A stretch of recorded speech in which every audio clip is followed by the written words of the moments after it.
All right, welcome back, the professor and the pastor, and we're here live. We got a guest here today, Ben Pexton. Say what's up. What's up? What's going on, Ben? Good to have you. I'm so glad you could make it here.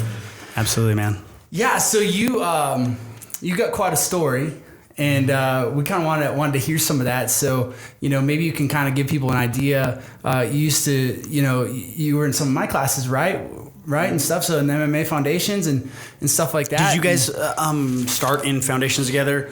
You were what, like 2 years ahead of Ben, maybe? Yeah, probably. Like 2 years ahead, right? Because you started in the old academy. Yep. And then Ben started in this academy, right? The new one? Is that right? Okay. Mm-hmm. Okay, cool. I couldn't remember because I think it was shortly after we moved. Then it must have been. Like, when did you start training with Peak? November of 2017, I think. Okay. Yeah. So about 2 years. Yeah, almost exactly 2 years. I think it was November 15 when I started. Yep. And so yeah. And one of my favorite memories of you is one night after classes, we had like our MMA foundations class, and I go out in the parking lot, and he's out there like running wind sprints. That was you, right? That was me. Yeah, he's out there like class was not enough. He had to run some wind sprints on top of it. And it was pretty crazy. He was and him yelling, "Yes, drill sergeant." I think that was the other one. that came from work. we would quote Forrest Gump or anything like that. My boss would get all bossy and be like, "Yes, drill sergeant." And so it just kind of carried on. You were in painting or something, right? Weren't you a painter? I was painting houses. I was the roof, the Billy Goat is what they call me. Gotcha. And I would go up there and do the trim and everything like that. So. I just remember you always training with like a different color, like yellow one day and white the next, and yeah, I always missed something. Yeah. Well, hey man, what caused you to want to train martial arts in the first place? What drew you to it? Well, I've always been impressed with martial arts, and I've wanted to do martial arts for a long time. What I like about martial arts is it seemed that instead it wasn't just focused on performing the sport. It required all character, well-rounded character. I remember one of the biggest lessons that was taught in there was either you, professor, or somebody else was saying, after you learn these skills, right, you have the tendency to feel like a badass or something like that.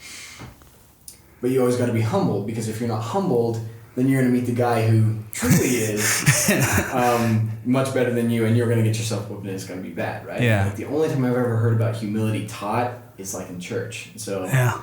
Also looking at martial arts in Asian countries and other stuff like that, it's their way of life, and I like that it's a way of life, and as far as fitness goes, and the fact that you can do it without having to have a gym or anything like that, you can run all that stuff, and it teaches discipline, it teaches how to be a well-rounded, respected kind of person, but also have these really crazy skills. I mean, there's nothing more comforting to be like, a disaster happens, a guy, wants to cause a fight, I would know how to handle it.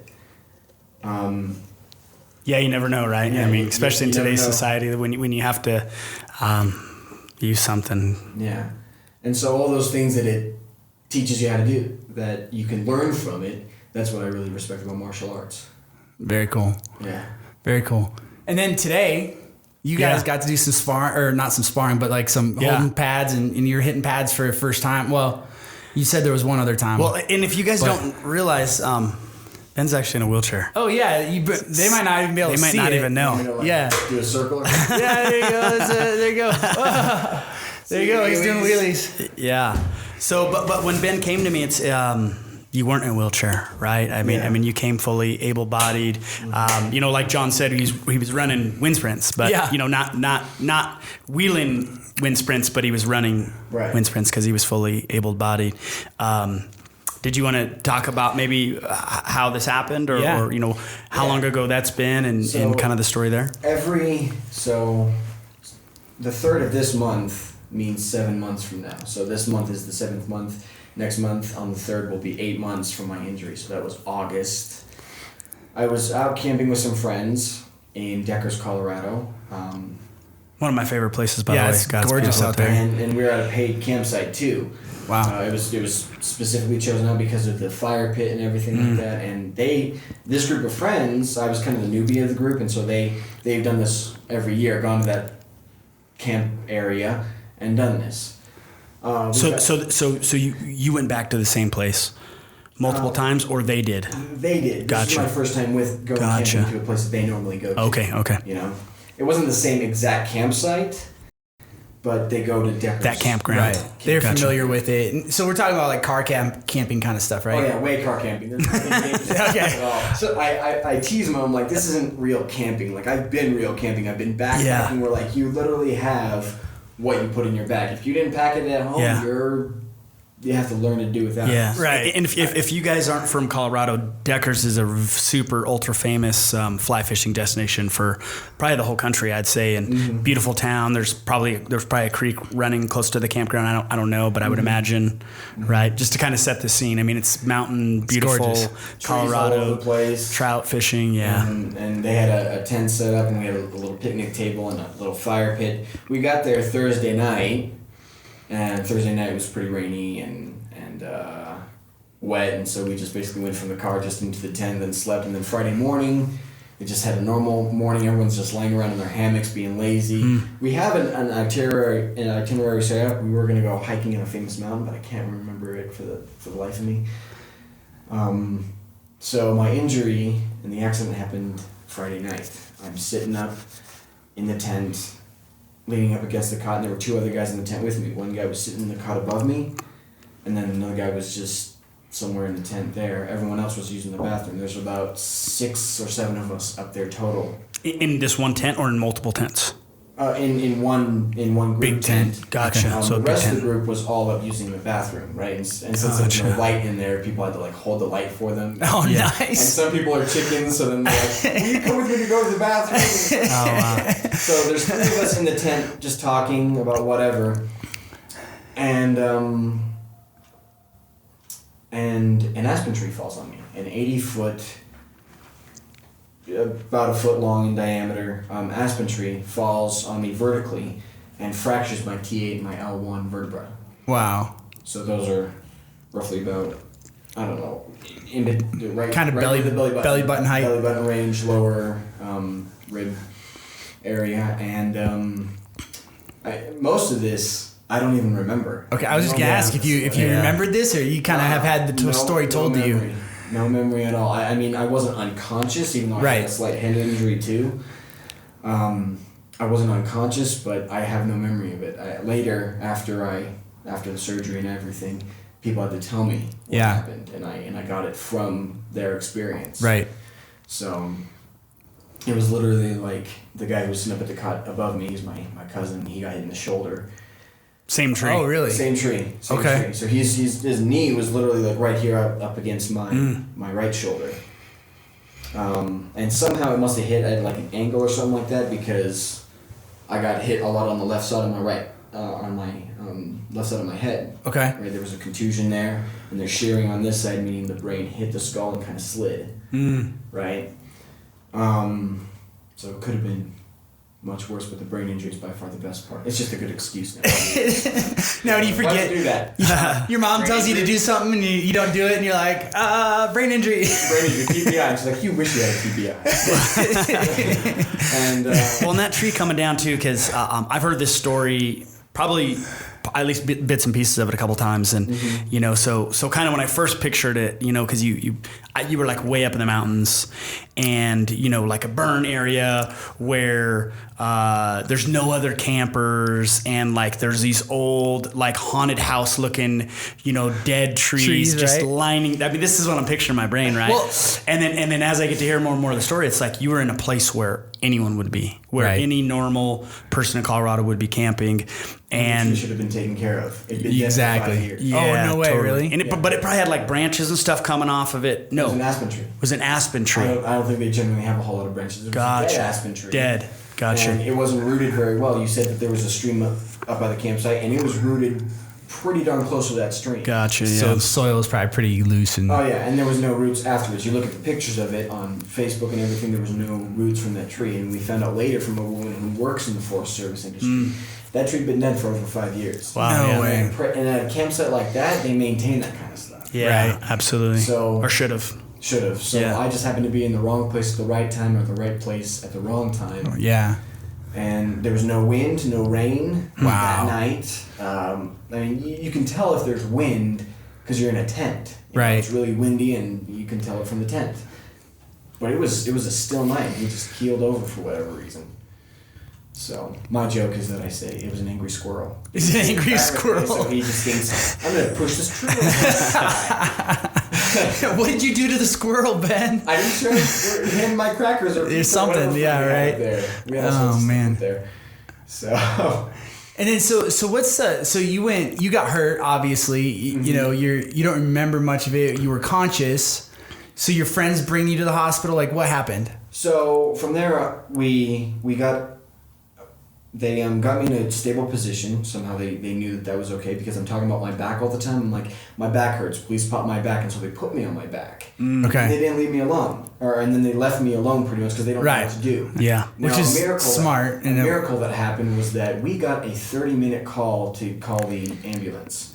You're up in a mountainous area. Nobody gets a call, and there was only one spot that one of my friends found earlier that Friday that she was able to text and know. Anywhere else, there was no Oh signal. man. Yeah, and I go up there all the time. I know exactly what you're talking about. It's a dead zone. Yeah. I mean, it It's a really dead is. zone. Yeah. But one person from my tent, because there were other campers up there, and they were trying to figure out what's going on and trying to be as helpful as they can, but everyone's lost. So one of the person who's actually in the tent, she's standing in the exact spot, and the call to call the ambulance or to call medical professionals lasted 30 minutes. She had them on there until they got up there. Oh, okay. So Okay. what they did was that there was an overflow parking area, and they put the helicopter down there, and then the ambulance drove up, put me in the ambulance, and drove me down to the helicopter, and I was flown from up to St. Anthony's. Gotcha. Okay. So So you were helicopter vacked out then? I was helicoptered back out. My first time ever being in a flying device, and I have no memory of it Really? whatsoever. You never been in a jet or anything? Never This been is your in first time anything. This flying? was my first time flying. And you can't remember? And I can't remember. My second time flying was... Well, maybe you're scared of flying and you don't know, and that's actually a good thing. I'm just saying. I'm scared of flying. I'm not...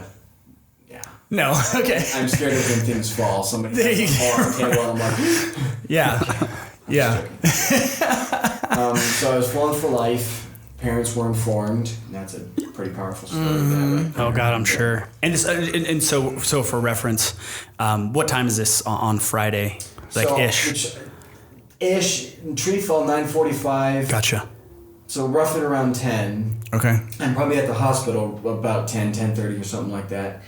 And I think they started operating finally at about 3 o'clock in the morning Oh wow. for the surgery. Because I don't know what it takes to have to do a surgery, but there's a lot of obviously medical things that have Sure. to happen and everything. And so, so then that's basically August 4th. Beginning Okay. of August 4th. Gotcha. And then the surgery took Where did they fly you to? I'm just curious. St. Anthony's Hospital, St. Anthony's West.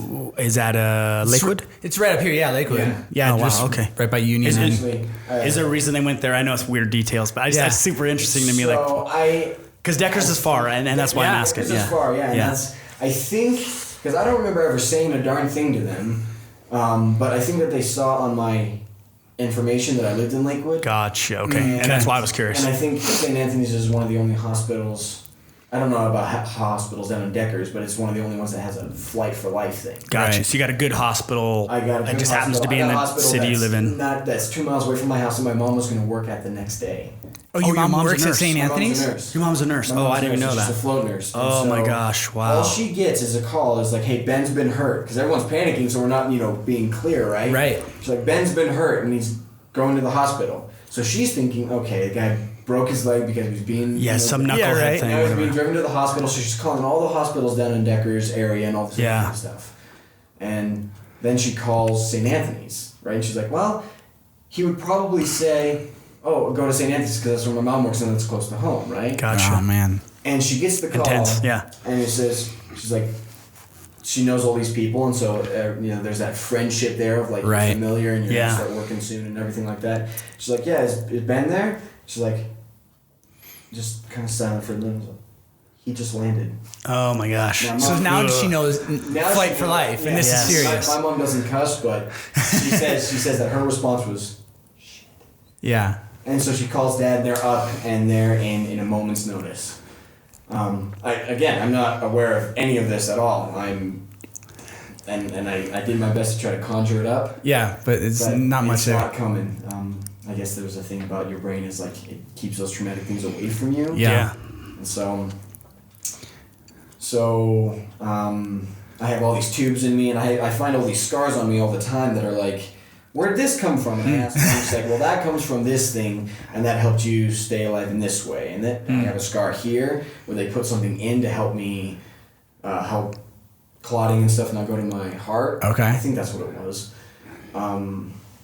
Host of other different tubes and everything like that. And they have the pictures too. Mom was able to go in there because she's a nurse. Because she works there, and And was able to get pictures of me lying in the bed before and after the surgery. Wow. So she shows me that of like, this was you 7 months ago this day, and then this is you now, Yeah. So you got, I mean, it sounds like you had a good team. I don't know what the success rate of the surgery you had or what they had to do. I think that's kind of interesting too, because I haven't heard that. Like I know, I kind of heard the story. I know you from back when obviously you were my student, right? Fully able-bodied, kick-ass, painter / super athlete out doing wind sprints, and then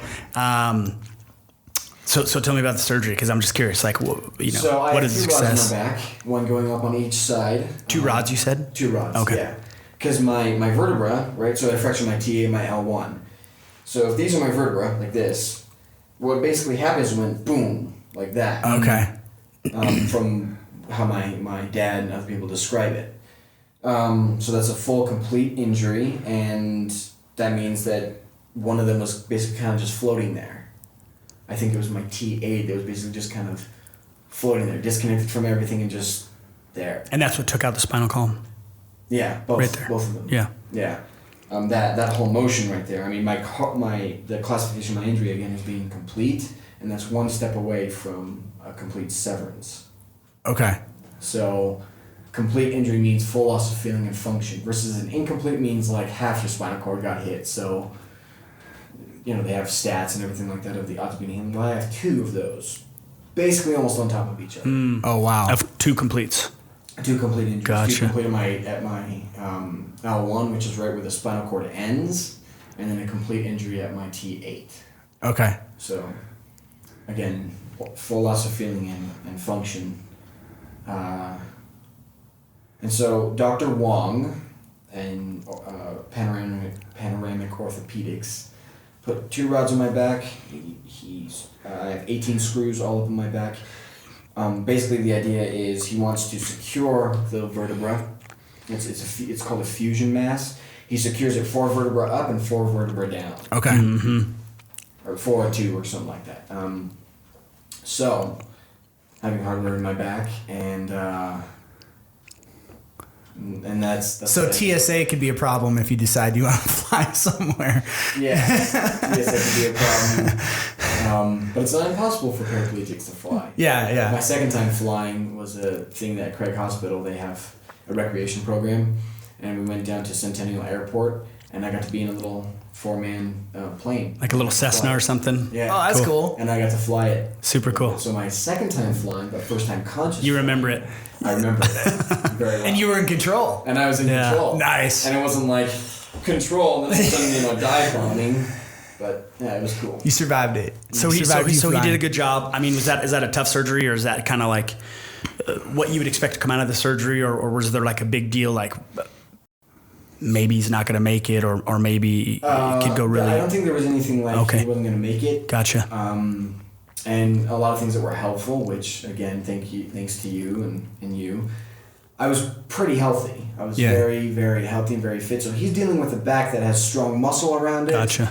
And that's only going to help him to solidify the spine the more the body heals, right? Yeah. Versus having, no back muscles or anything like that as well. So thank you. Yeah, absolutely, man. Yeah. And it didn't sound like it was too much of a burden at all. I was not breathing because they had to have a thing that was breathing for me. Yeah. They sedated me so much. Oh, really? Yeah. They sedated me so much so I had something that was breathing for me. But I've never had that problem. Right. Okay, actually, I take that back. I did have a collapsed lung, which means just the lung was somewhat damaged. Yeah. So my breathing wasn't strong, maybe, but wasn't as strong as it used to be. You know when you cough, right? You can. Well, I can't do it as hard as I could anymore. That's about as hard as I can go. Mm-hmm. So there's a host of other little injuries that actually ended up not being a problem. Fractured ribs. I think some of the other vertebrae up here were kind of a bit of concern. There's clotting factors, all these other kind of things. So. But all that, at least all the hurt bone and stuff, pretty much healed up right away where it wasn't a concern. Right. So. Well, the cool thing is I remember, before today, you'd come to the academy.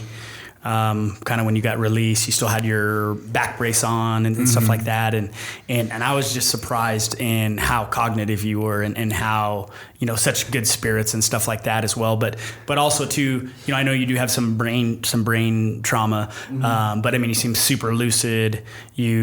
Making everybody feel uncomfortable by cracking jokes about being in a wheelchair. Yeah, exactly. Yeah, he's got the green goblin over here. Walk and I'll be like, "Excuse me." Yeah. And they're like, "Sorry." Yeah. So that's cool. I mean, other than that, I mean, you seem like the old Ben to me. I'm very fortunate that the brain injury wasn't anything worse. Yeah. I mean, you think of the classification of the injury, right?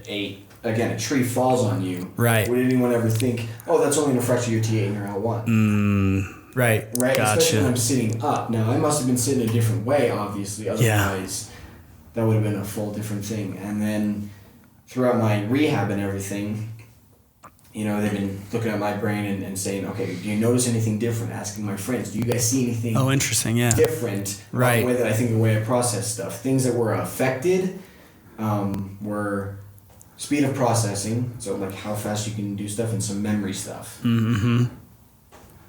And I never noticed a thing. Nobody else really ever noticed anything substantial. So I'm very fortunate to still have my head back. Yeah. Yeah. Well, because you're a funny guy and charming. I'm serious though. No, yeah, you'll see us getting cracking me up. But that was what concern of mine. I'm like, man, when I meet Ben, please, because you hear these horror stories of these guys coming back and they're different people. And I'm like, please just let them be like Ben, so I can like talk to him like I would back when he was my student, right? Well, you're still my student again, but but back when you were actively training with me on a weekly basis. Mm-hmm. And so when I did, I was like, oh my gosh, like if I didn't know, like I would literally think Ben was born this way, and he, and he's just kind of just kind of like how comfortable you were in the wheelchair and how vibrant you were and how positive. And I was like, man, it's like Ben sitting there, like, still saying silly things. And so that's pretty cool. People, that was their biggest fear. One of my friends, yeah. Mom shared with me a very personal conversation that they had is, because they saw the worst of it. They got to hear the worst things. They had screams that I apparently did in pain. That oh god, really? You can't remember. When the paramedics lifted me up in there, and into the thing, I did this blood curdling scream, and one of the girls remembers that, and she's like, it took me weeks to get over that, and it still every so often pops up. Well, nobody knows, and they're seeing, okay, brain injury, and the medical people are seeing brain injury, severed or hurt spine, and everyone's thinking this could be really bad. Who knows? Really yeah, bad. Who knows? And in some, it is really bad, but it could have been really, really and worse or whatever. I don't think that I just disregard that either, because I've seen those people. Oh yeah, really stuck with their tongue hanging out of the face and yes. moan and groan. Wow, yeah.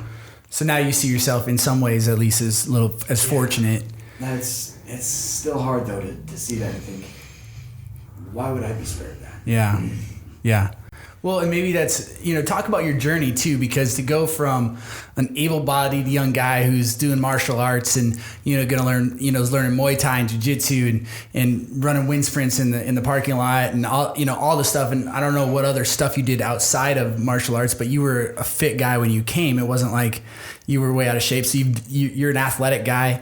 To go from that to now being in a wheelchair, I mean, that journey has to be difficult in some ways. What's that been like for you? What are the hard things? What have been the good things, the blessings as well? The hard things were the whys and the what ifs. Okay. What is for the whole group, because the people who picked the campsite, they're feeling like, if I didn't pick that campsite, right. So they got all this guilt.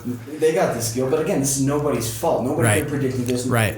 I wasn't doing anything stupid, so that's a mercy thing. Like it was. I was not doing some motorcycle flips or whatever, and then now I'm costing everybody a whole bunch of stuff. I was sitting there minding my own business, right? And that squirrel just had a problem. That squirrel. But I'm surprised that it's not been as devastating as I think others would expect, and that's because of all the support that I had. I mean, I had people visiting me almost every single day in the hospital. First week, and I think over 50 people came. That's awesome. It sure seemed like that. It literally got to the point where the nurses were like, "You're looking for Ben? He's that way." They just see a new face and just assume like, it's for Ben. I mean, past everybody that's walked through those elevators has been that way. And so all the things that I needed as far as my character goes, and somebody who's very social and needs a lot of people, I had all that to help me with it. And then Craig Hospital is a very inspiring place that they just, it seems that they have no doubt whatsoever that what you're able to do, because they've seen countless examples. People in worse conditions doing better, people in worse conditions than me living these really fulfilling lives. Right. So I think that helped to not make it so depressing, but I was expecting that when I would go back home, it would be, my dark clouds would then hit there. Yeah. Yeah. And I mean, they did, but I think I'm stronger emotionally than that's something that I just kind of learned about myself. Yeah.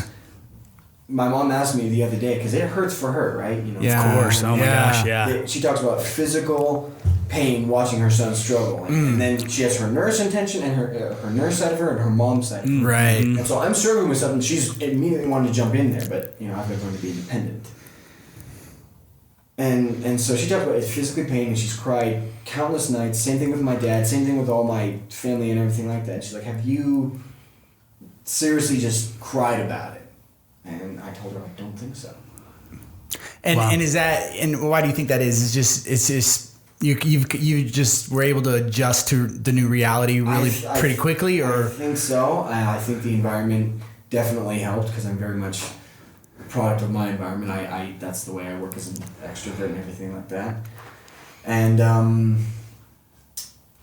if there's any time to do what I know to be right, of like, well, I can either be super dismal and worsen the situation, or I can be super happy. Now's the time to work on doing that. Yeah. And I think that since some of my character, my character wasn't lost, that's the thing that kind of pulled me through, is I'm still social, I'm still fun, people still want to come and see me. I still have something that I can, offer. I'm cognitive, and so I guess I really just don't know why.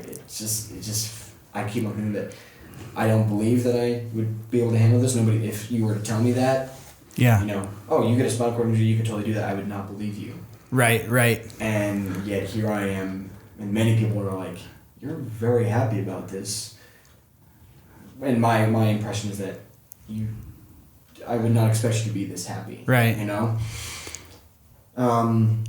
It's really inspiring also and helpful to see an active life is not gone. One, I have more activity because I have to push around in this thing. And then two, all the sports that they have and the ways that they've adapted them, and so I realized I was getting more excited about sports that I never was excited about before. Tennis. Yeah, we were talking about hockey. A little bit off air about, the rugby players smashing into each other. They're full contact, like demolition derby style, right? Mm-hmm. And they're paraplegic, right? Most of them, and lacrosse, and what else were we talking about? Crew, like rowing. Well, and you started playing hockey recently, right? Yeah, sled hockey. Yeah.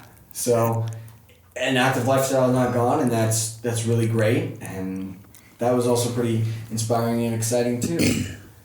And I think just there's a military side in everyone that comes from my family, of just, you just do what you got to do, and I just got to learn how this thing works. One thing that is a blessing though is as an able-bodied kid, I was everything that anyone would want to be, quote unquote, pretty much, right? I was active, charming, fun to be around. All those other kind of good looking, blonde hair. Yeah, right. Could have been taller, but I could say that. But I never believed it, and I always got caught up in jealousy. Gosh, isn't that funny how that works? Yeah. We talk about it all the time, right? Like, no, be thankful for what you have. But I think, you bring up an awesome point. Like, are we really that thankful? Right. Because I say that, I say that sometimes when I'm teaching, because I had a little spine dealio, nothing like you, so I won't even bring it up. But, so I'm serious. So Give you a hard time. Yeah, thanks, I appreciate it. But, so I'm familiar because they wanted to fuse my spine. So that's why I'm also interested in kind of that medical side of it. So, but, I tell people all the time, like, hey man, if you can compete right now, compete, be thankful, because I can't, you know what I mean? Like, and I can't even imagine, kind of what you're like, man, be thankful you can walk up those stairs. And so, I think that's super interesting, being thankful for what you have, whatever that is, versus jealousy. So recognizing that in myself, that I had that all my growing up, always jealous. You go to the gym and I'm doing good, I've been consistent and everything like that, and I see the guy throw up the weight that I'm trying to reach, and immediately, I just want to give up, very much into comparing and jealousy and everything like that. And all of a sudden, I'm in this condition where that should be worse, right? Yeah. But it's not. That's awesome. For whatever reason. That's awesome. It's not worse. And I asked my mom that, or I asked, friends and everything. I'm like, why do you think that is? And I love the response somebody gave. They're like, well, because this builds compassion. It does, yeah. Because 100%. Empathy, journey, I would imagine, there's too. There's been empathy, there's been compassion, there's been people who've been amazed, and of course I like that, where they're like, wow, you do that? Yeah. My life. And even just a few minutes ago, you were talking about, we compare ourselves to certain people. Like, we're always comparing ourselves, like, whatever your sport is. Maybe, if it's martial arts, you compare yourself to the best martial artists and go, okay, well, that's one thing. But, you've been in some environments over at Craig, especially, where you've seen some of these other people who have it way worse. You talked just a few minutes ago about their tongue hanging outside their mouth or whatever, and that kind of stuff. And so maybe who you compare to changes a little bit too. Well, but it's unfair regardless. Yeah. It's unfair for me to compare myself to a quad. Right. And it's wrong to do that. It doesn't feel good to do that, and it doesn't feel good to think I could have been that. Right, exactly. I spread that, and to think, oh, he's that way because of this condition, or whatever. From a religious standpoint, I know a lot of that stuff to be wrong. Right. God doesn't just. Otherwise, the worst people would be in this condition, the best people wouldn't. Right, and that's just not how it works out, right? It's not how it works. Yeah. But I just keep on remembering, like, why am I going to a gym? I now go to a gym at my school, and I see guys, throwing up the weights. I was trying to practice the clean and jerk and everything like that. Yeah. And just super cool, and all the workouts that I was figuring out how to do. I was doing body weight workouts, literally just in my living room, because I didn't have time to go to the gym. And pretty active compared to my other brothers, with the hope and intention that I will keep this in the ages where everybody gives up, right? Yeah, right. 40s and 50s and so on. That's the goal. And here I am seeing people doing all the things that I was doing, and I could just watch them and be like, it's cool that he does that. And then I try to figure out my thing. Right. And I'm like, why am I not feeling what I've always felt? And mom and dad will give me grief. They're like, yeah, when you were able-bodied, man, you were just also, you would have a problem with this, right? You would see the guy doing that, and you would just give up and not do your workout, or you would see somebody flirting with the girl that you want to flirt with, and then you just give up, and now it's like you have all the confidence in the world. Yeah, that's funny. That's interesting. And I'm like, I don't know why, but that's been a nice little blessing too, and more about finding out, what I've got. Right. There's a paraplegic guy who's a wheelchair bodybuilder. He's as big as Arnold Schwarzenegger up top. Yeah. He's missed leg day a lot, so He's missed leg day. So his legs are like little pencils and everything like that. But he said in his video, when you watch it, I think his name is Nick Scott. He said, what are you made of? And generally, when you hear that, it's all just stupid testosterone. Like, what are you made of? Yeah. Whatever. But I'm like, no, seriously. You find out what you're made of, and you can do and serve better purposes in this condition than you would know. You have to be in this condition to know what you can do. Another thing about that I miss is that being the active wanting to help immediately, and if you required something heavy to lift, generally it wasn't too bad for me. I can get in there like, you got that? And I'm really quick on just being able to help. If you need help moving groceries, like I'll help just the randomest person in the world.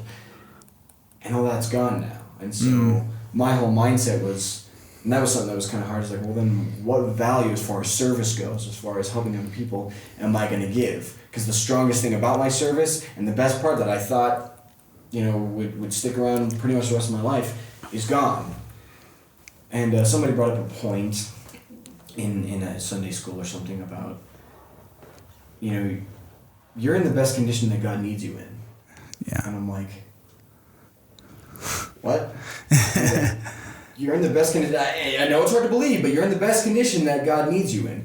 And so I've tried to kind of think about that of, all right, I knew what I could do then, and I did all those kind of things then. Well, now, how am I doing a better good?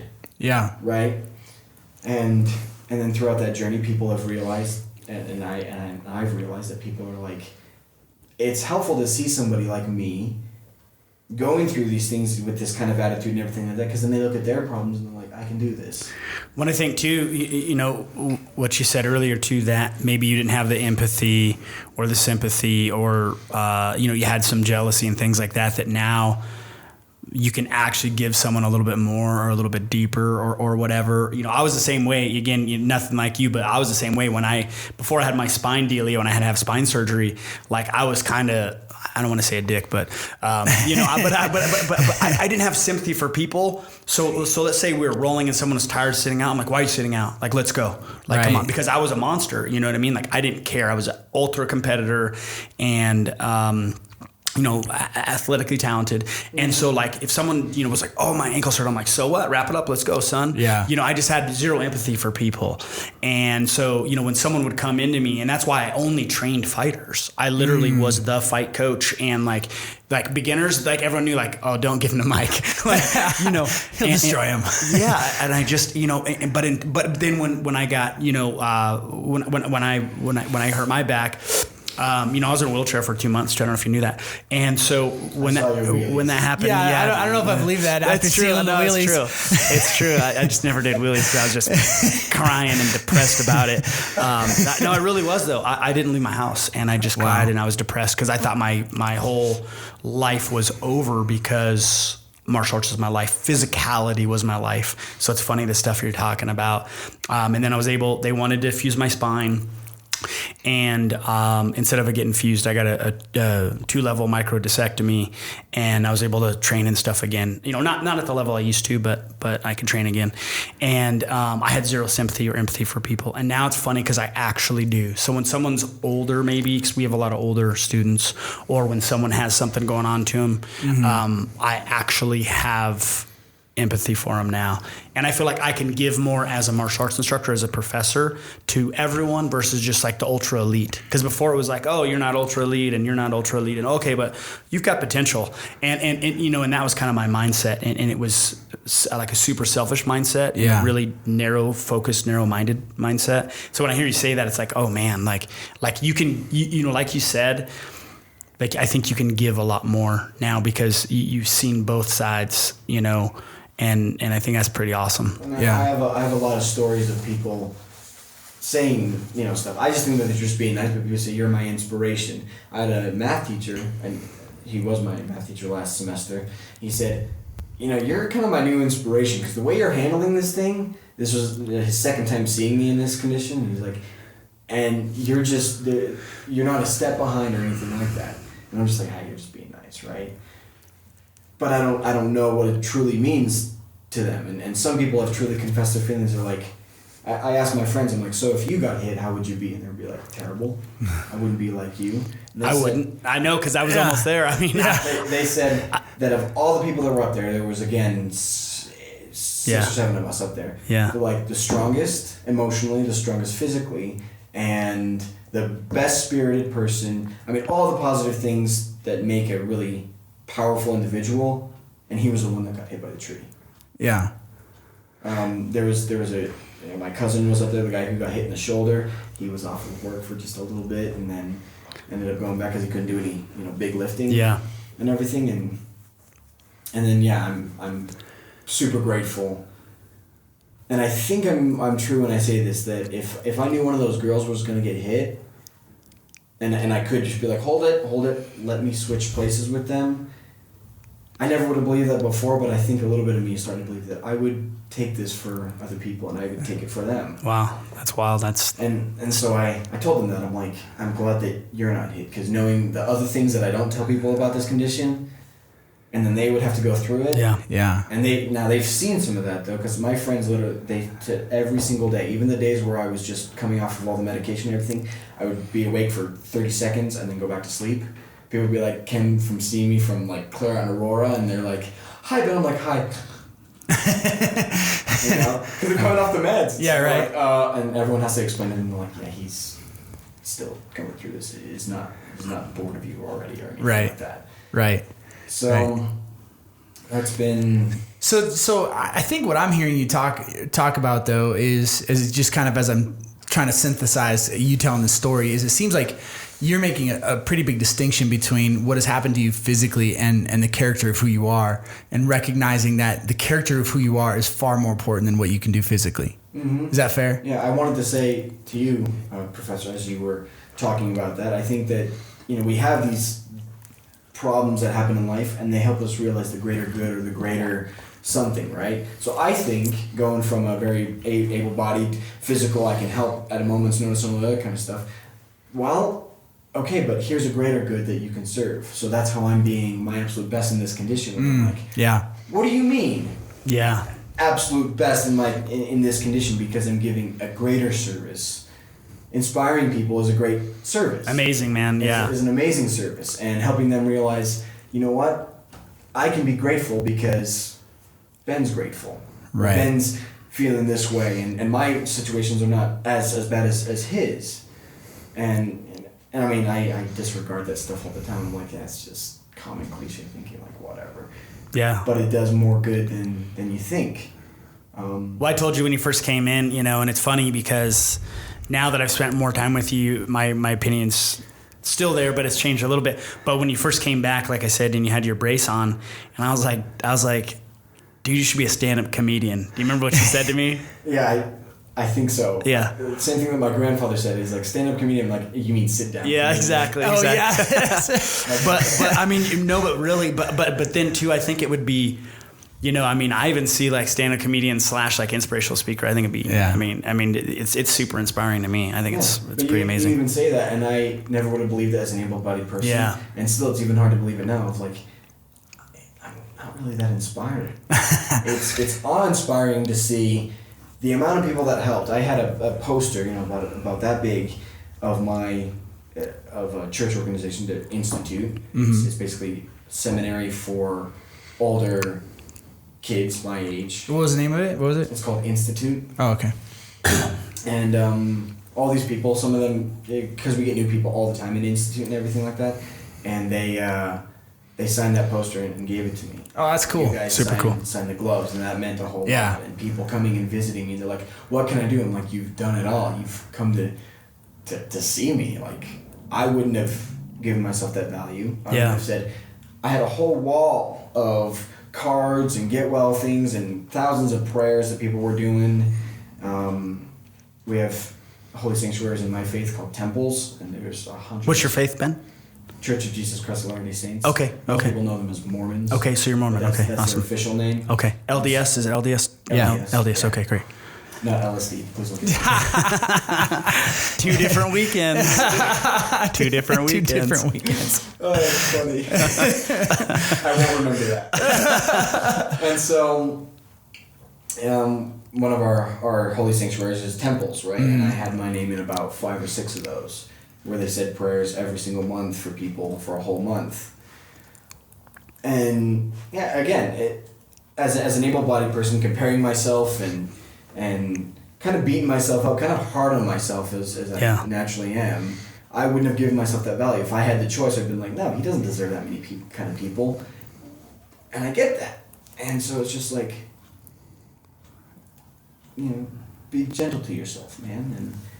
And your value of yourself is just as important as all that. And so somehow, being in this condition, I think, has kind of mended that where it needed to be mended. Mm-hmm. It's kind of helped that to grow so that I can start doing the greater good and doing that for other people, of being an inspiration and bringing relief to people as they've seen. I remember going into my parents' congregation, the congregation that I grew up in, and I'm rolling in, this one woman sees me and she's like loud and starts clapping and standing up, and I got like a standing ovation going into a church thing because they'd all heard about my condition, heard about me, but and they probably knew you from... Oh yeah, they knew me as a little kid, little tyke, clear till now, and last time they all saw me I was able-bodied, and then this is the first time seeing me in a wheelchair, and they're like... And yeah, I just remember going in there and just like, man, there's something that I missed in life. Yeah, and I would still say to this day that all those people that helped me, I did not do that much good as an able-bodied person, or I was not that remarkable of an individual to deserve that. So I think that shows that the love that people have and the willingness that we're willing to go, the miles we're willing to go for each other, that's inspiring, and it shows the best of people. Right. Yeah, right. Absolutely. Yeah, absolutely. Well, today you hit pads. Mm-hmm. Yeah, and for the first time. Yeah, for the first time since being in the wheelchair. Yeah, that's pretty cool. What was that like? Was that fun? I mean, I don't know. It was fun to watch you do it. I don't know how it felt doing it. I'll take on anyone now. Yeah, you're good. Bring it on, champ. Bring it on, Dragonfly. Well, yeah. I appreciate you guys being willing to do that, and it felt good to be able to hit the pads, and it felt good for you to say that I still got the technique down and everything like that. Because technique is one of the hardest things to learn in sports, for me at least. Yeah. Versus just brute. Well, you were good at Muay Thai. I mean, what rank were you when you? I was about to get a yellow. Okay, that's what I thought. Yeah. So that's. I couldn't remember if it was just before yellow or just before orange, and I mean, but it's funny, you keep your hands up better than a lot of people.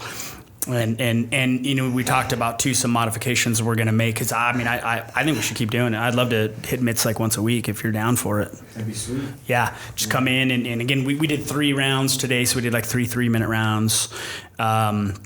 So it was like 9 minutes, and like I was out, and I didn't know where your physicality and stuff would be, and I was like, man, we could literally go 5-6 more rounds right now, 100%. So it was cool to see. Okay, well, like where are we at? And then I mean, we're doing stuff today, and well, maybe we can attach a video to this, John. I don't know if we can totally do it. Yeah, we'll put some video up. But I mean, he was shielding kicks with his wheelchair. Yeah. And doing jab, cross, hooks, uppercuts, doing covering. We were even scooping some teeps and stuff like that. So I mean, we were doing a lot of Muay Thai today, which is pretty cool to be able to see to do that. You know, and once I think we get some more of that core strength, we'll be able to do even more. Yeah, it felt great to hit the pads on, strap the gloves back on. I just remember all those times where, you know, I learned to wrap my hands and everything like that, and you put it on, you just feel like you're on top of the world. Right? Yeah, right. And it's kind of the same thing of like, you put them on, you're just like, you know, kind of bring on everything, that really immature testosterone of like, I'm on top of the world, bring it on kind of thing. And then I'm like, hey, I'm actually not doing too bad. So that was more self-care and self-help of like, I can learn things and I can do that well, and just more ways that I can still be active in this condition, because that's still important. It's not lost, and I'm not giving up on it. 100%. Yeah, and you're pretty strong, actually. I mean, you know, your upper body, like when you're hitting mitts and stuff, I mean, I can feel that there's some strength, and I imagine that you'll get even stronger. Probably, yeah. Yeah, as you go. It's only been 7 months. As time goes on, I mean, because you're using your arms for everything you used to use your legs for. Yeah. Kind of. Yeah. You know, so which that wasn't the strong suit of my body anyways. I was a runner a lot, so I had more leg abilities and everything, and was working on trying to build the upper body. Yeah. So it was just a scrawny little something I wasn't impressed with. And then now it's like, oh, all I've got to depend on is this, and people are like pretty impressed with that. And it's like, oh. Yeah. Cool. I mean, I'll be honest, you know, I was watching you and filming a little bit and stuff like that. And at one point, I don't remember you're shielding, right? And you fell out of your chair and whatever. And I was impressed watching you get back into your chair. I mean, just the strength, the upper body strength that took, and the coordination that took. And I was like, man, it's impressive. You know, it's really cool to see, you know, going from able-bodied and not having to work around stuff like that. And then, even it's what'd you say? It's 7 months? 7 months. 7 months. And now, you did it like you've been doing it your whole life. Like this is just reality for me. And I've always been doing it and super strong. And I was impressed. I mean, I was impressed too, because he'd throw a jab or a strike. You could see the shoulders rotate, a little bit, totally. Like that muscle memory was still there and stuff. And it was pretty cool to watch you do that. So have you back in the gym for sure. Great to be back in the gym. It's like going home or something like that. Good. Imagine it probably feels the same way for Michael Phelps going back in a pool. He's like, just remembering everything that you went through and all the good times and bad times and the times you're like, I want to quit. When you're about to hit that threshold, then all of a sudden you're back in a completely different condition after seeing that. Everyone's experienced that, so it's that same feeling. Yeah. And some excitement too of, okay, let's do this. You're right, I was nervous a little bit because it's like, okay, I haven't done this before, and in this condition I have no idea what to expect. And I could tell you were a little nervous, but you did great. I mean, absolutely. It's a good feeling to have. Yeah. And especially as an athlete, the more you try to get used to those feelings. But I think even after the first round or so, you could see at least I thought I could see you kind of settle in a little bit and go, oh, okay, I can do this. I'm okay. Figuring out, and like, Professor said, there's adjustments in the technique. It's going to be a little different because that rotation might not be there. And so you got him pressing against the back of his chair and different things. And that's an attitude I obviously didn't have the whole time either.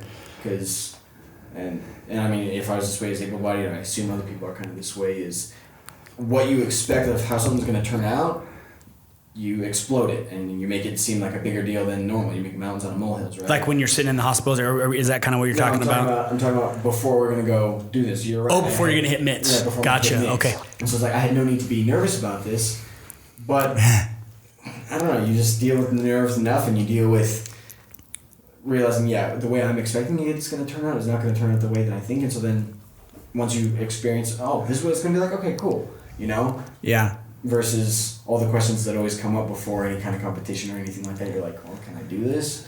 And I think everyone goes through that. I'm just happy to see that I overcame that threshold for me, because generally when I would think that way, then it's like I'm stuck in that mindset and I can't progress. Yeah, absolutely.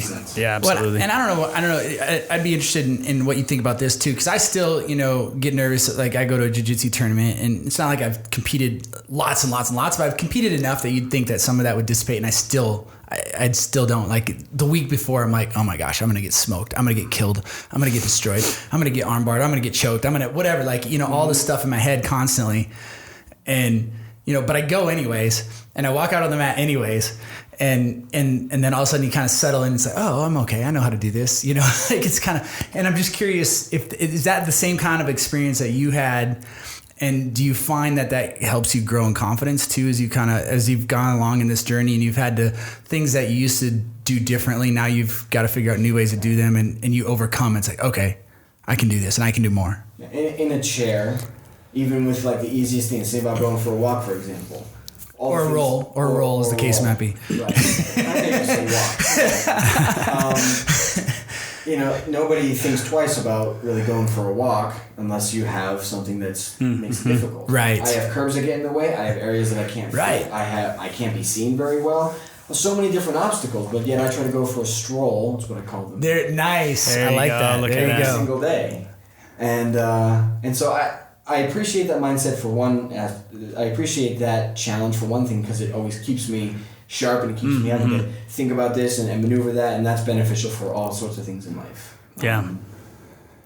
As well, and this whole thing is really just, can you do this? I don't know. We'll have to see. Right. Either look up on YouTube and see how somebody else did it and see if that works for you. Yeah. Or not. You asked about my core and my core balance. I'm like, I had some ideas of like, if I fall forward, then I'll have to just kind of catch myself. Luckily, I'm not actually competing because I get creamed in those moments. You lower that hand and grab that wheel. Yeah. But, I don't know necessarily all that I can do in this condition because it's still pretty brand new. Yeah, 7 months is nothing. I mean, that's quick. Out. Yeah, I mean, 7 months, it's funny because it seems like it's been longer, just your absence from the academy.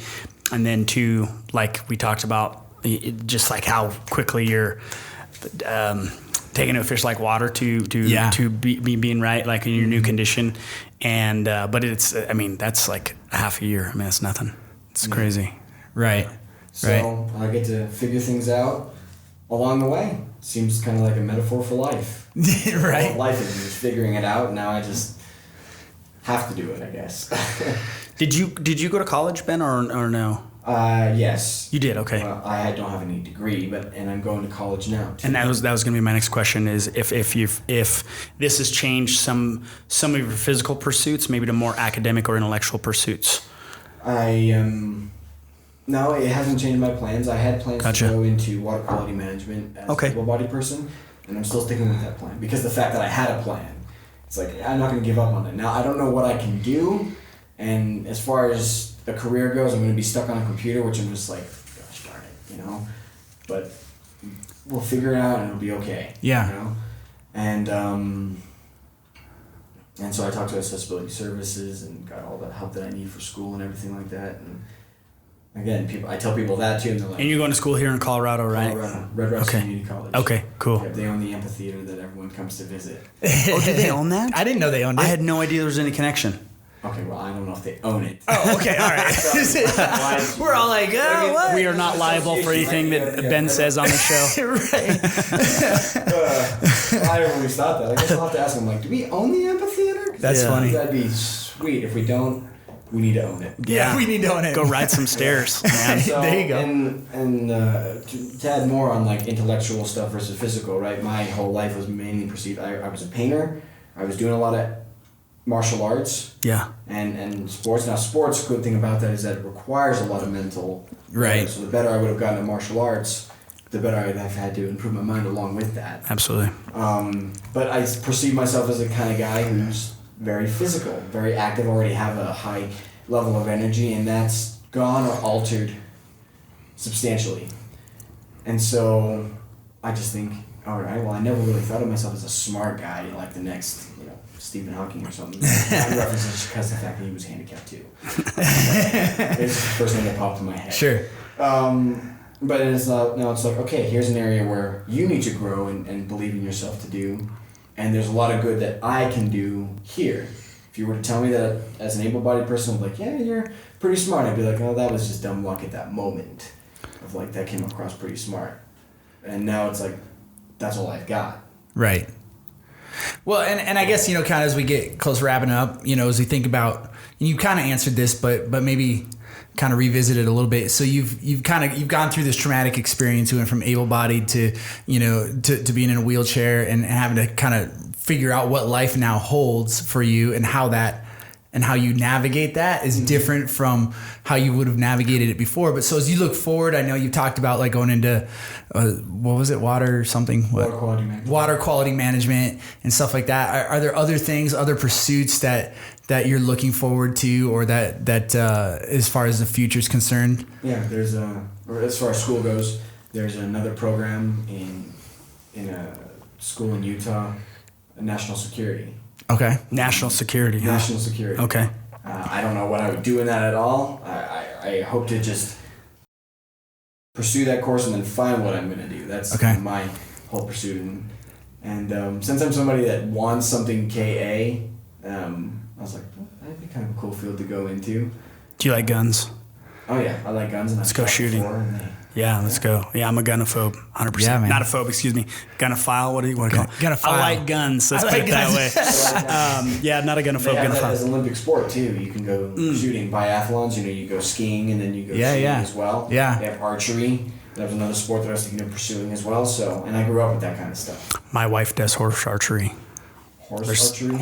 Horse archery, yes. I didn't know she that, really? Shoots. I knew she did. I knew she had loved horses, and I knew she arrows shot. Off of the back of her horse, so What? there's some commonality there if you want to talk to her. Archery, I was thinking she shot the horse. No, she doesn't shoot the horses. Those things are expensive. Come on. Yeah, I feed those things every month. No, but I mean, but there's something similar there, right? I mean, totally. Where she, I'm sure she'd be willing to show you a couple things or That'd whatever. be cool. Mm-hmm. Yeah, I would love to hear too. We didn't get Pastor John's thoughts on all this, especially, we talked a little bit about Ben's faith and, kind of the way that your friend said, I think, God put you right where you need to be, or you know, I would be really curious to hear pastors, because for me, I mean, I feel the same way, but maybe not from a spiritual spot, but it's like, hey, you know, we're all given obstacles and we need to learn to overcome them. And so I'd be really curious about your viewpoints on that, and, you know, how do you feel about it, John?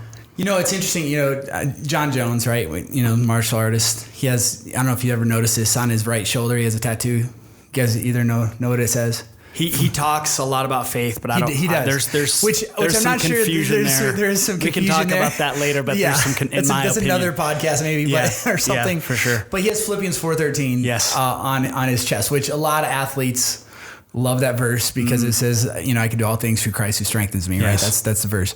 And I think there's a fundamental misunderstanding about what that means for most of the athletes that like tattoo it on themselves and stuff like that. So John Jones, if you want to give me a call, we can talk about it. I can help you understand what that actually means. It doesn't mean you can fly or dodge bullets or, you know, those kinds of things. But it means that for me, though. It does maybe for men, but dodge bullets, but not aspen trees. Not.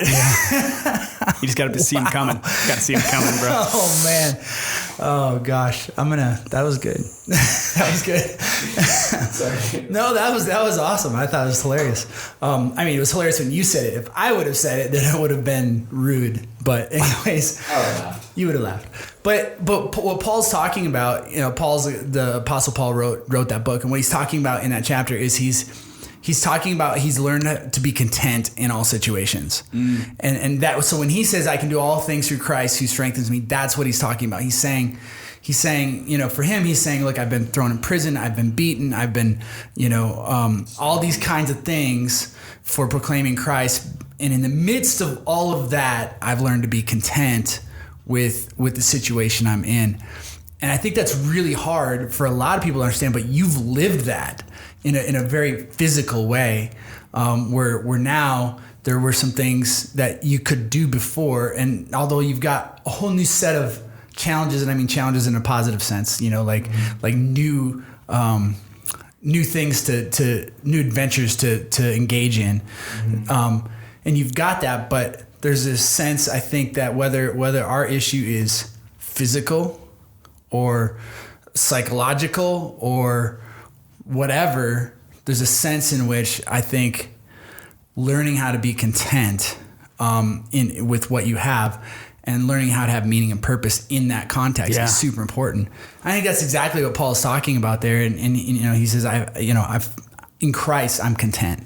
In Christ, I can be content in everything, and I can serve him and all those kinds of things. And so, you know, as I look at you, Ben, you're trying to do that, right? Like you're looking at, and you've talked about inspiring people and using kind of this difficulty in your life, even, and you even said, I don't even know if it's that hard. Like, you know, those are my words, not yours, but kind of, you said all these things that I expected to struggle with. I didn't necessarily struggle with all of them, at least not to the extent that I thought I would. You know, you didn't have those didn't sound like anyway, super depressing moments, which some people do have.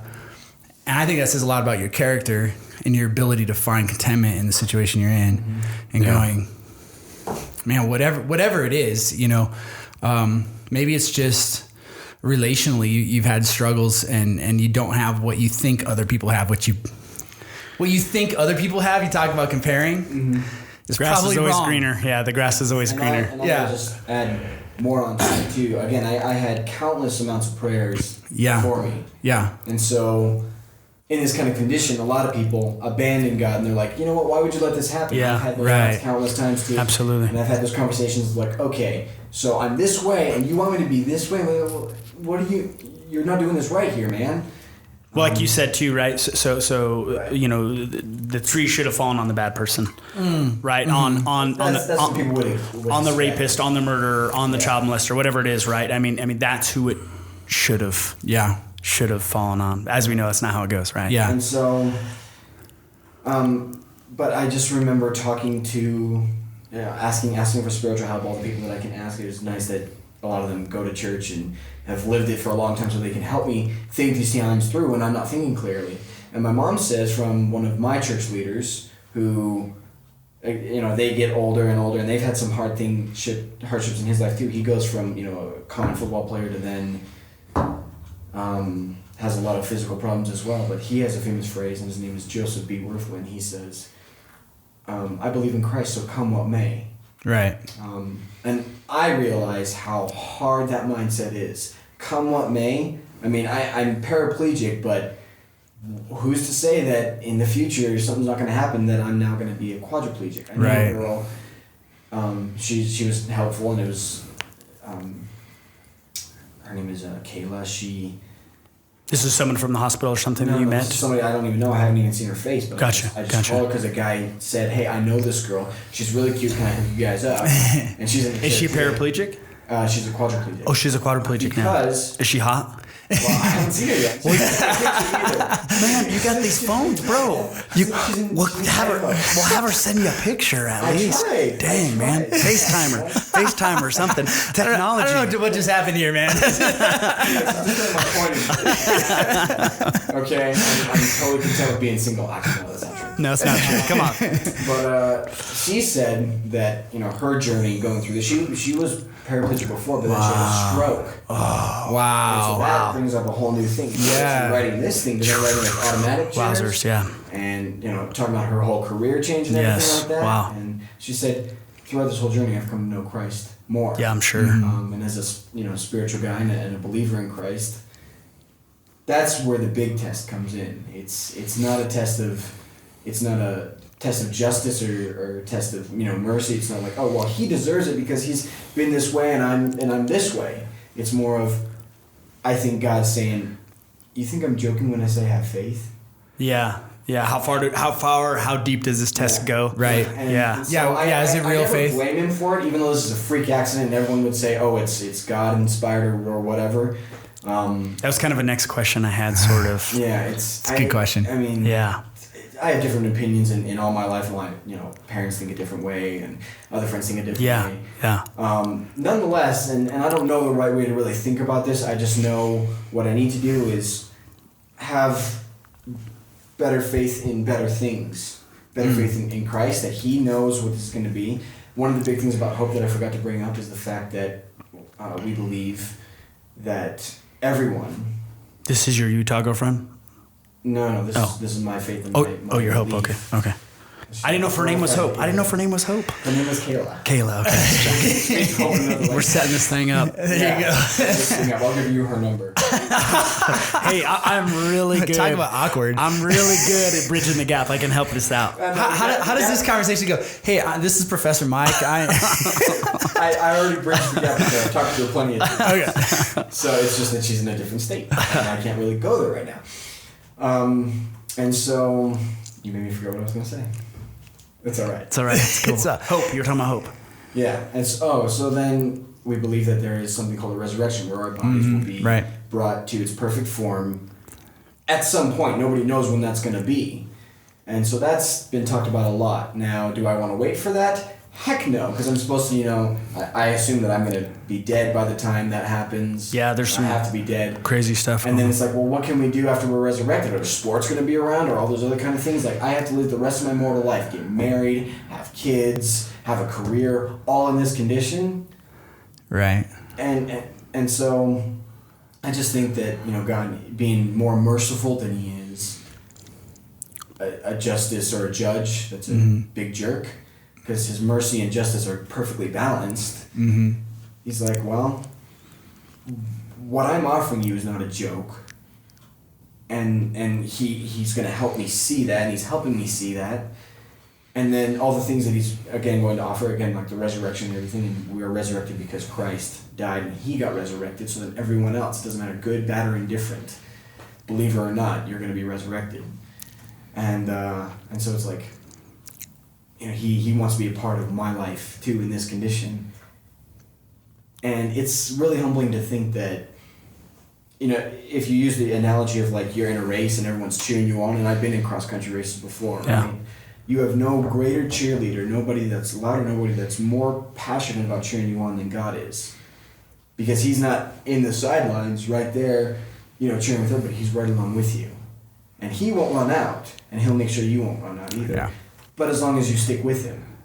So He wants me, all those other people, Well, I mean, he's blessed me with all those other kind of people as well, and so that's been the ultimate thing of hope is from the source of hope. Yeah. God brings hope. Well, I think, Paul also talks about what the things we experience in this life are they're missed. It's inconsequential compared to the glory that we will have in the next life in eternity future. And he talks about, trading in the perishable, right, this body for the imperishable, which is what you're talking about, the resurrection. He talks about that in 1 Corinthians 15. And that's that whole thing is, and I don't know about sports, but I think there will be purpose in the new heavens and the new earth. Yeah. That it's not like some people have this weird idea about what heaven looks like or whatever, and I think it's all weird and crazy. And God created us to work.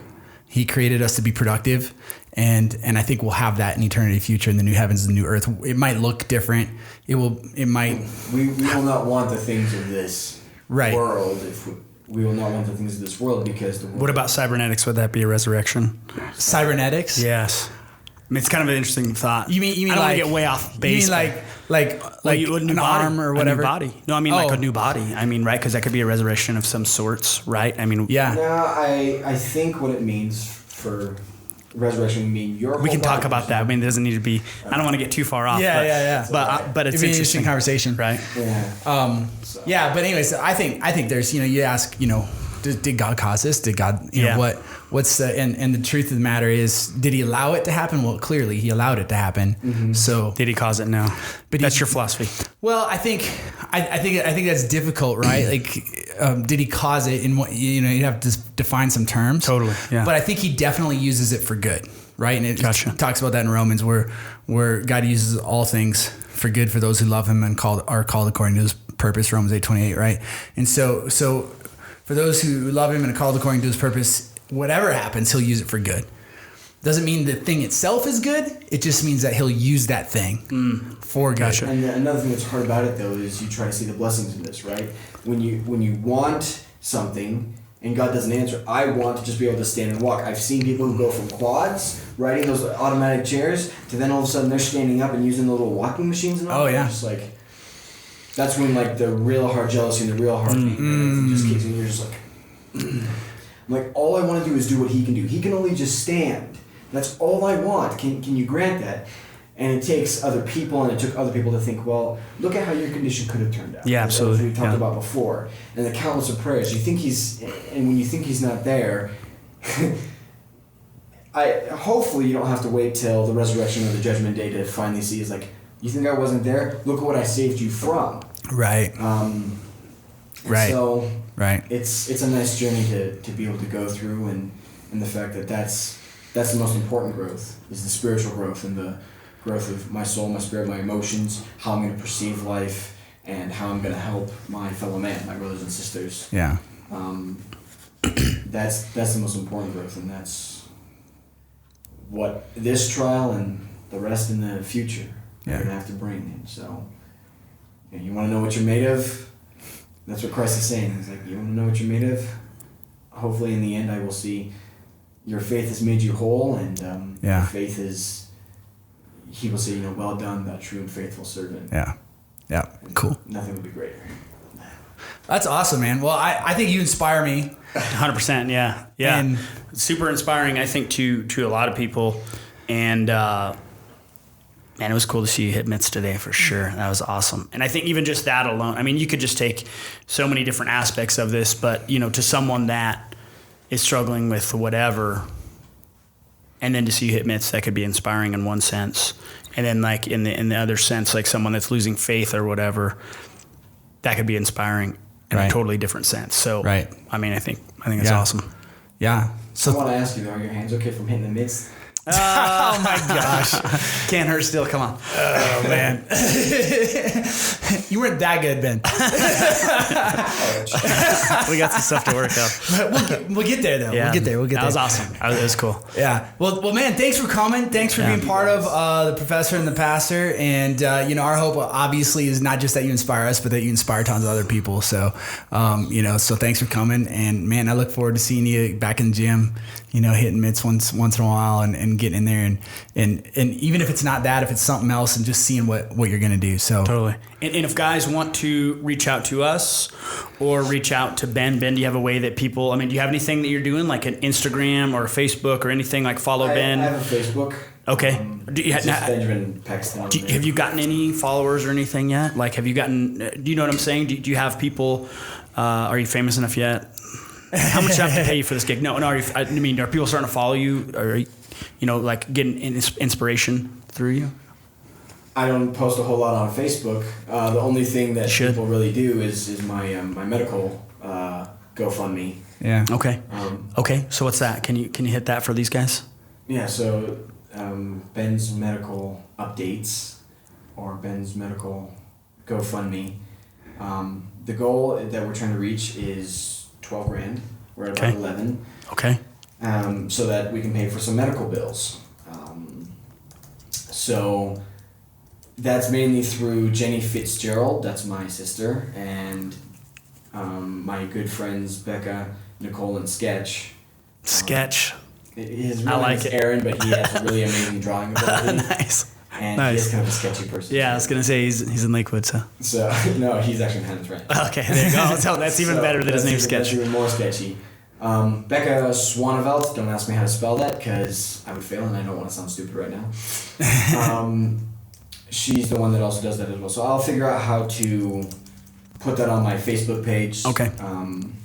Cool. But they're the ones that updated that because I wasn't conscious when they set that up. Awesome. Yeah, so you can help out Ben's GoFundMe and help pay for his medical bills, and I'm gonna get him to also start like an Instagram or something cool. Well, there is a blog that my brother set up for me called When Trees Drop. Oh, see, now we're talking. That's super cool. Okay. So I just need to get the information from him on how to then take it over, right? It's called When Trees Drop. When Trees Drop. When Trees Drop. That's awesome. So, cool. We'll figure out some of the links for this stuff and put it in the description on YouTube or whatever. So we'll get that figured out. And we'll put up that video of him hitting mitts and stuff like that for the first time. Yeah, we'll include it. As they listen, they'll be able to watch some of that. That'll be awesome. With the hitting mitts and everything like that, if you want to challenge me, just but you have to be in a chair too. Yeah, I've seen him do wheelies. I don't know, John could maybe hang because I saw him doing his wheelies, but other than that, I'm out on this. I wasn't as good as him. I'm tapping out on that. So, all right, man. Well, dude, thanks for joining us. And man, until next time, the pastor, the P and the P out. The P and the P out.